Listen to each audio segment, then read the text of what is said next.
Hi, my name is Mark Walker. I'm the editorial director at the FinTech Times. We're here in Riyadh at Seamless. I'm going to start off by asking my interviewer to introduce himself to you, the audience. Hi, I'm Remo Giovanni Abbondandolo, General Manager for Middle East at Checkout.com. Fantastic. So, give us a little bit of an overview for those that don't know Checkout.com. What is it that you guys focus on? Sure. Checkout.com is a global online payment service provider. We help e-commerce companies, any digital business to accept payments online. We are present in more than 20 countries. We've been in Middle East over 10 years, and we've been witnessing an amazing growth in this part of the world when it comes to e-commerce, and specifically about digital payments. Any companies that accept online payments is actually a potential partner and customer of Checkout.com. Fantastic. So let's start off with actually talking about that a little bit. Obviously, the last 4 years have seen some amazing growth in digital adoption. So how have you seen it from your perspective with the digital growth within the region? It's a very interesting question, and specifically at Checkout.com every year, we run a digital transformation report and we collect a lot of data of our partners and customers, as well as we ask consumers what they feel about e-commerce and digital payments. And we can see in the last 48 months that the adoption of e-commerce has been growing dramatically in this part of the world.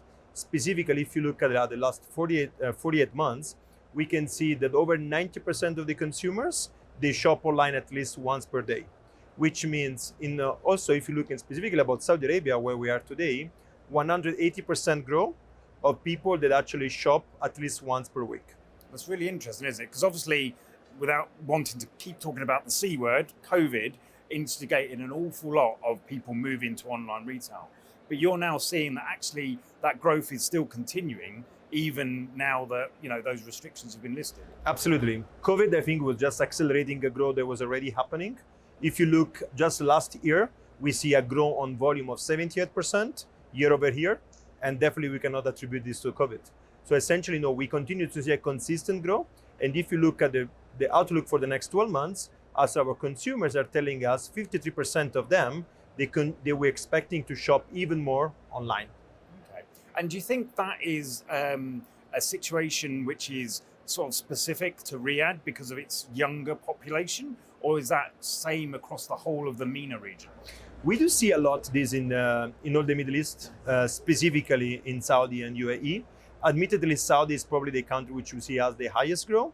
On one hand, as you mentioned, also the young population definitely plays a big role, but also we can see the infrastructure, the overall ecosystem is adopting e-commerce and most importantly, digital payments way more seamlessly.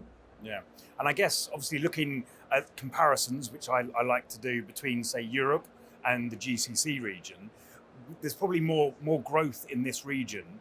Do you think that's because of the adoption of more digital payments and a lack of historic infrastructure, shall we say? I think it's a combination of factors. So first of all, definitely the maturity in infrastructure played a key role.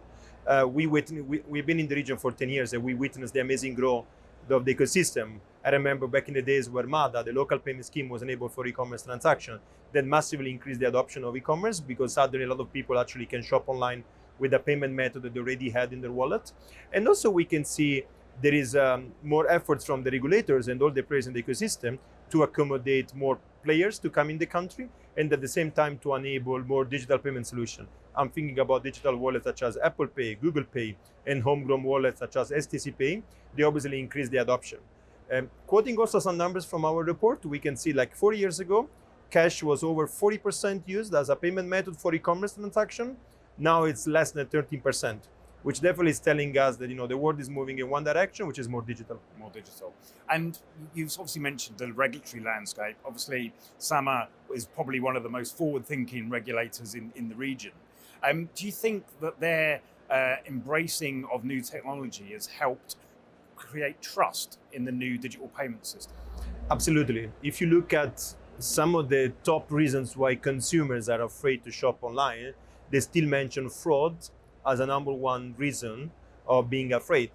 32% of the customers that we interviewed in our report, they claim they've been victim by a fraudulent by a fraud, which obviously means that it's something that still a very hot topic, and a lot of players, thanks to the help of the regulators, they can still solve in the country.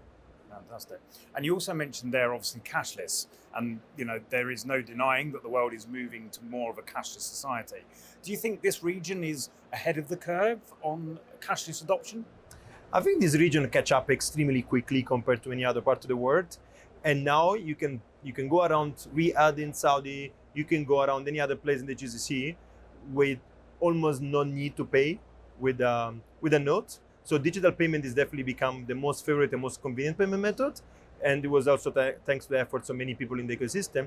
And definitely you can see a lot of benefits of that. And at the same time, obviously there is opportunities for local players to make sure that any challenge will be overcome. We discussed very quickly about fraud, but also the adoption, how e-commerce companies, they can power performance, because obviously when payments go digital, it's extremely important to make sure stability, acceptance rate, and in general, the performance of merchants is very high, which obviously help us to build the trust of the consumers. Yeah, and I think there's kind of a strange misconception that cash is not as much open to fraud, but actually it's probably just as much open to fraud as digital payments anyway. Do you think that people are now adopting more of digital payments, and will that have any impact on the sort of the unbanked and the people that are currently using cash? Absolutely, and also we can see a very interesting trend in the region, in the UAE, but also in Saudi Arabia, of more fintech companies and more digital banks. They're coming up. Another interesting trend that we see quite a lot is the growth of remittance business. A business that's been usually very cash heavy, sending money back home by using cash, withdrawing money from the ATM machine. Now we can see a lot of these transactions actually happen digitally on online platforms, and which means that also traditional business, which was like very cash heavy, keeps going down when it comes to cash, and the adoption of digital keeps growing up. Yeah, and I guess obviously we're all moving towards more of a cashless society. Do you think there's any areas that we need to keep an eye on for a caution to make sure people aren't left behind as we move forward? I think it's very important, obviously, the infrastructure move ahead with the demands of the consumers, and through the consumers, the merchants. So number one, I will say keep focusing obviously on performance. It's extremely important to make sure that merchants, they can accept any kind of different payment method alternative to cash. And I'm not referring only to the local cards or debit cards, but also alternative payment solution in every single country we operate. In Saudi Arabia, MAD is a local scheme. It's extremely important to offer this payment method as an alternative to cash. Equally, Knet in Kuwait or QPay in Qatar, for an example. And the second area I will say, apart from performance, really making sure to focus on preventing fraud. There's a lot of genuine customers that obviously want to pay online. At the same time, it's very important, obviously, the adoption of digital payments does not impact fraudulent transactions, which can lead eventually to chargebacks for merchants. Yeah. You mentioned there, obviously, MADA, the local payment scheme for Saudi, obviously the UAE as Jaiwa, and there's a lot of different payment rails in this region compared to, say, Europe, etc. Obviously, as an international company like yourself, do you see that as an opportunity or as a challenge? Payment is a very complex ecosystem because it's also the intersection of finance, of technology, and regulation. So back to your point, every country in GCC has different local payment scheme with a different local central bank, coordinated very well among each other, but obviously they work on, I would say, quite independently when it comes to payments. And in Europe, there is advantage, obviously, have like a one single currency across multiple countries, but also every single nation, they adopt a certain local payment method. Netherlands, a different local payment solution, for example, than Germany, while obviously the base is actually standardized. So to answer your question, we definitely see more complexity in MENA, and definitely it's an opportunity to abstract this complexity from players, for example, like Checkout.com. They were able to simplify the adoption of enabling payments, specifically for global providers when they want to expand to MENA, and for local merchants, local business that they want to expand to neighbor countries or outside. Fantastic. And then final question. We're obviously here at Seamless in the Kingdom of Saudi Arabia. What have you seen that's interesting today at the show, and what's your feedback of the show itself? A lot of good energy, a lot of great willingness from local providers to keep contributing to the adoption and to the growth of the digital economy. And it's always good to see new faces, as well as to connect with existing partners and customers. Fantastic. Thank you very much for joining me on Seamless TV, powered by the FinTech Times. It's been a pleasure. Thanks for having me.